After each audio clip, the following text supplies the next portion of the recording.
The Israel-Gaza conflict has long been framed through political, military, and territorial lenses. But behind every statistic, every headline, there is a human story. Families shattered, futures erased, and a region locked in cycles of trauma.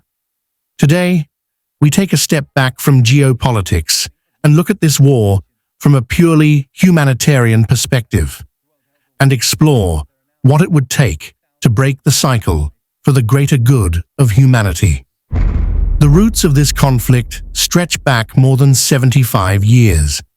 In 1947, the UN's plan to partition British Mandatory Palestine led to the creation of Israel amid Arab rejection, triggering the 1948 war, displacement, and the emergence of the Gaza Strip under Egyptian control. Then, after the 1967 Six-Day War, Israel occupied Gaza, establishing long-term military control. Following the Oslo Accords in the 1990s and Israel's unilateral withdrawal in 2005, control of Gaza fell into the hands of Hamas from 2007 onward. Since then, cycles of warfare, blockade, and humanitarian crisis have repeatedly engulfed the region. Since October 7, 2023, at least 61,000 Palestinians in Gaza have been killed, with thousands more injured.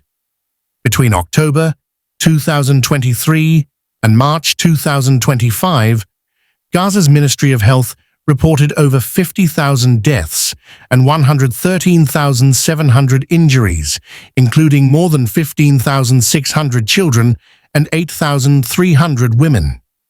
Starvation has become an unthinkable weapon.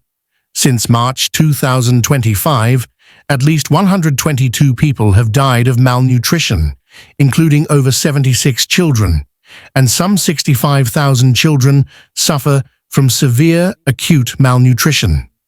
More than 1,000 people have been killed at aid distribution sites since May alone, mothers and children shot while seeking basic sustenance. This is not abstract, it's a living nightmare. As of early 2025, 90% of Gaza's population is displaced. Over 60% of homes are destroyed, 80% of commercial facilities are unusable, and 68% of the roads damaged. More than half of its hospitals have collapsed. Only 17 of 36 remain partially functional. Many lack fuel, medicine, or even staff.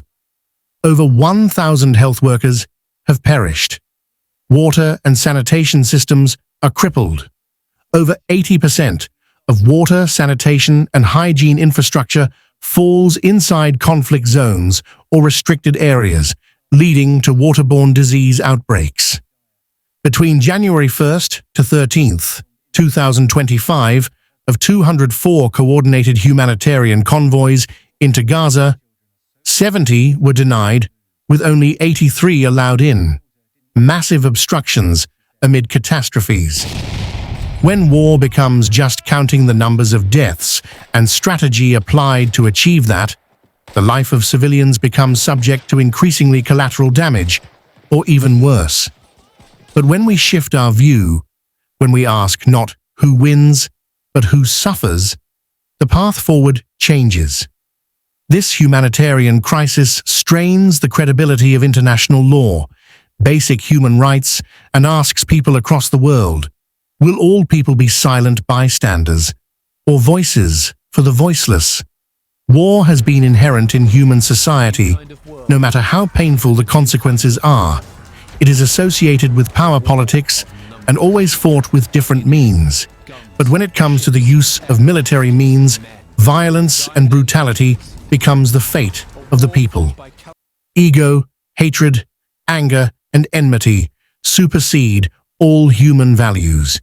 This is what we can see here as well. But again, it is absolute necessary for the responsible party to be a little bit considerate toward a humane solution.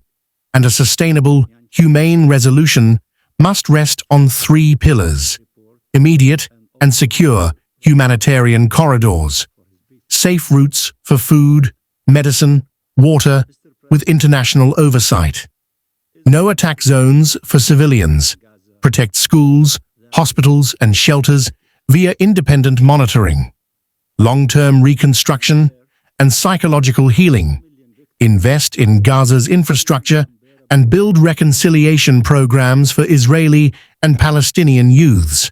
Without these, ceasefires won't heal, they'll just pause the suffering. This conflict is not just Gaza's or Israel's, it's a test of our collective humanity. When history looks back, it will ask, did we stand for peace? Or did we stay silent? Let us choose empathy.